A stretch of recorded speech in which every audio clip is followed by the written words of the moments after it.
भैया पैसा नहीं है तो तुम सरकार में क्यों हो? तुम कुर्सी में क्यों चिपके हुए?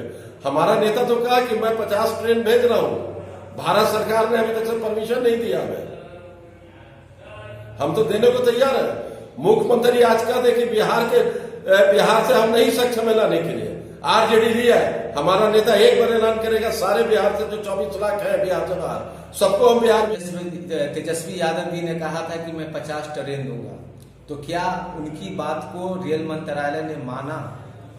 देखिए, हमारे प्रतिपक्ष नेता श्री तेजस्वी यादव जी ने जब सारे बिहार की जो सरकार एनडीए सरकार थी, ये कहती थी कि हम एफोर्ड नहीं कर सकते इतने लोगों को लाने के लिए, हमारे पास पैसा नहीं। भैया पैसा नहीं है तो तुम सरकार में क्यों हो?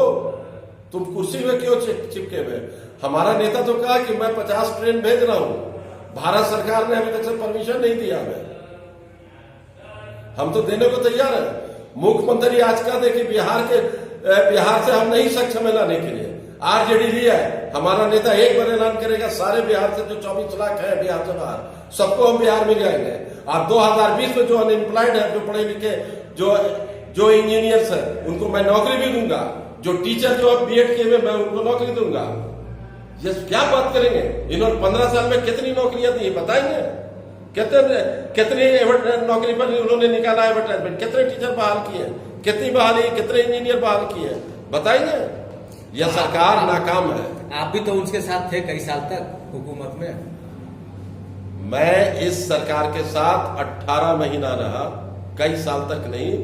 हमारे साथ 18 महीना रहे और हमारे प्रतिपक्ष नेता तेजस्वी यादव ने जिस रफ्तार से काम उन्होंने किया और उस काम को बहुत ढंग से किया जा रहा था, लेकिन जिस तरह से षड्यंत्र रचा नीतीश कुमार ने और हम लोगों का जिसको कहते हैं ब्रीच ऑफ ट्रस्ट की बात जो हुई कि हम लोग बैठे हुए हैं, साथ में रह रहे हो, हम लोग क्या जानते कि आस्तीन में सांप घुसे हुए हो।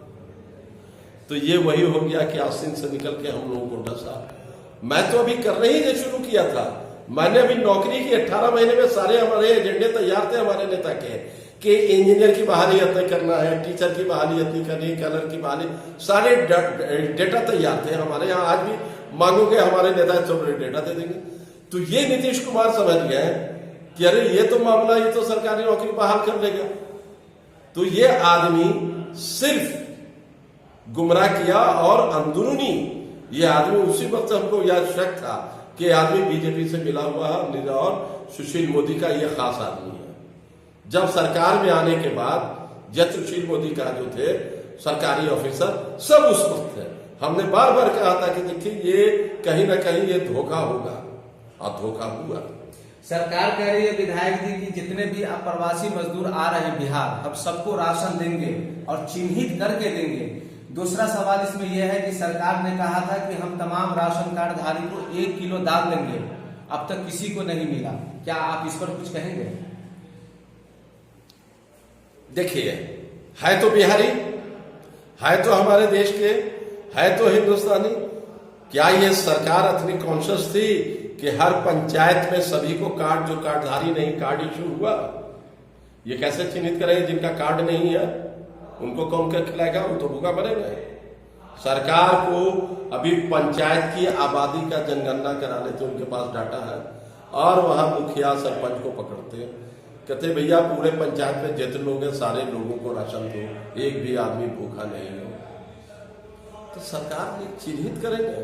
हम लोगों ने माननीय वीडियो महोदय से भी राब्ता कायम करते हैं या एसडीओ साहब से, लेकिन वो किसी भी तरह का हम लोगों से बात करने पे इनकार करते हैं कि हम मीडिया से बात नहीं करेंगे।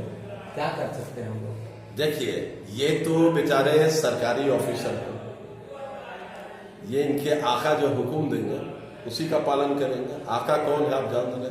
सुशील मोदी और ये नीतीश कुमार। इन लोग देख रहे हैं कि हमारी सारे ब्लॉक स्तर की जो कलई खुल जाएगी, जितनी झूठ बयानी है, तो ये आम जनता में पूरे देश में ये मैसेज मीडिया इधर सबसे पहले इन लोगों ने कहा कि कोई भी मीडिया को आने में तो उसमें FIR करो।